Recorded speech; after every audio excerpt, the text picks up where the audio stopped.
नमस्कार, लोकमतमध्ये तुम्हा सर्वांचं स्वागत करतो। अवघ्या काही 2 दिवसांपूर्वी बातमी आली की टीईटीचा पेपर फुटला। नीटचा पेपर फुटलाच होता, परंतु टीईटीचा पेपर फुटला आणि त्यामुळे एक वेगळीच खळबळ जी होती संपूर्ण राज्यभरात झाली। भिवंडीमध्ये हा पेपर फुटला। मुळात हा प्रश्न आहे की पेपर फुटतो, भिवंडीमध्ये फुटतो, परंतु अनेक विद्यार्थ्यांचं भविष्य या पेपरवरती डिपेंड असतं। आता पुढे तारीख ढकलण्यात आलेली आहे, पुन्हा तेच त्रासलेले विद्यार्थी समोर येतात। तुम्हाला फक्त करेक्ट करतोय, भिवंडीमध्ये फुटला नाही, दिल्लीतून लोक आले होते, त्यांच्याकडे पेपर होता आणि भिवंडी पोलीस आणि ठाणा पोलीस त्यांनी हे उघड केलं। म्हणजे भिवंडीमध्ये तो उघड केला आम्ही, आणि त्याच्यासाठी मी ठाणा पोलीस आणि भिवंडी पोलीसचा धन्यवाद पण करणार आहे आणि कौतुक पण करणार आहे। तर भिवंडीमध्ये जे झालं ते होणारच होतं, म्हणजे एक दिवस अगोदरच आपल्याला कळलं की पेपर फुटलेला आहे। नाहीतर काय होतंय, एक्झाम नंतरच आपल्याला कळतं की अरे पेपर कुठला होता। तर तो आहे सरकारचं अपयश आहे। जेव्हा तुम्ही एखाद्या माणसाला हे जे एक्झामचे बोर्ड्स आहेत त्याच्यामध्ये त्याची नियुक्ती करता, तेव्हा त्याची विचारधारा फक्त हे बघतात, त्याची क्वालिफिकेशन, बॅकग्राऊंड चेक, त्याची नियत कशी आहे ते बघत नाही। म्हणूनच हे सगळं झालेलं आहे। सरकारचं अपयश आहे। सरकारने माफी मागावी आणि संबंधित मंत्र्यांनी रिझाईन करावं अशी आमची मागणी आहे। म्हणजे दादा भुसेंनी राजीनामा द्यावा अशी तुमची मागणी आहे? स्पष्ट मागणी आहे। याच्यामध्ये काय, तुम्ही नैतिक जबाबदारी घ्या, पुढे या, लोकांमध्ये या, सांगा की आमचं चुकलं आहे आणि जबाबदारी घ्या। अजूनपर्यंत कुठलंच स्पष्ट वक्तव्य सरकारकडून आलेलं नाहीये, स्वतः दादा भुसेही समोर आलेले नाही। दिसलाच नाही, असं काही दिसला नाही। तुम्ही या संदर्भात सभागृहामध्ये आवाज उचलला होता, तेव्हा नेमकं काही तुम्हाला उत्तर देण्यात आलं?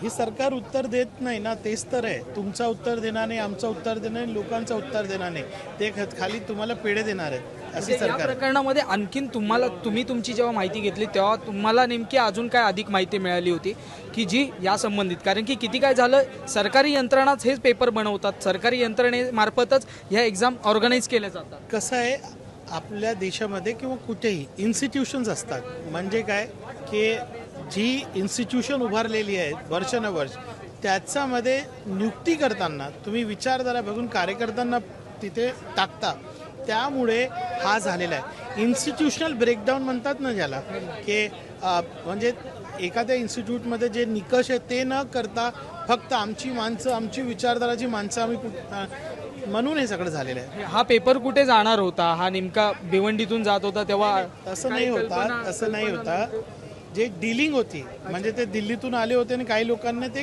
खरेदी करायचं होतं, ते भिवंडीत होणार याची सूचना आमच्या DCPला भेटली होती, त्यांनी अटक केली। आता मी याच्यावर आणखीन बोलणार नाही कारण तपास चालू आहे, पण तुम्हाला एक सांगतो की भिवंडी आणि ठाणा पोलीस याला एक्सपोज करणार।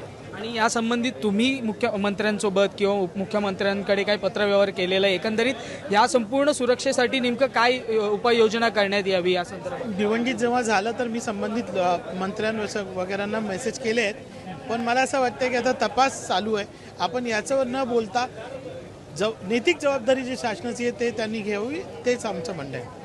धन्यवाद आमची संवाद साधल्याबद्दल। आपल्यासोबत या ठिकाणी रईस शेख होते। आणि एकंदरीत आपण जर पाहिलं तर भिवंडीमध्ये कुठेतरी हे प्रकरण समोर आलं होतं की दिल्लीवरून काही लोक पेपर घेऊन त्या ठिकाणी ती डील करण्यासाठी, म्हणजे पेपर विकत देण्यासाठी त्या ठिकाणी दाखल झाले होते, आणि तेव्हाच ठाणे पोलीस असतील, भिवंडी पोलीस असतील, त्यांच्या माध्यमातून हा कट जो येतो त्या ठिकाणी उधळून लावला। आणि एकंदरीत आपण जर पाहिलं या संपूर्ण प्रकारामुळे आता कुठेतरी टीईटीची परीक्षा जी होणार होती, म्हणजे रविवारी ही परीक्षा होणार होती, काल ही परीक्षा होणार होती, हीच परीक्षा आता पुढे ढकलण्यात आलेली आहे। त्याचमुळे मोठ्या प्रमाणामध्ये विद्यार्थ्यांचं नुकसान झालं आहे। जे वर्षानुवर्ष या परीक्षेची तयारी करतात त्या विद्यार्थ्यांचं भविष्य यावरती संपूर्ण अवलंबून असतं।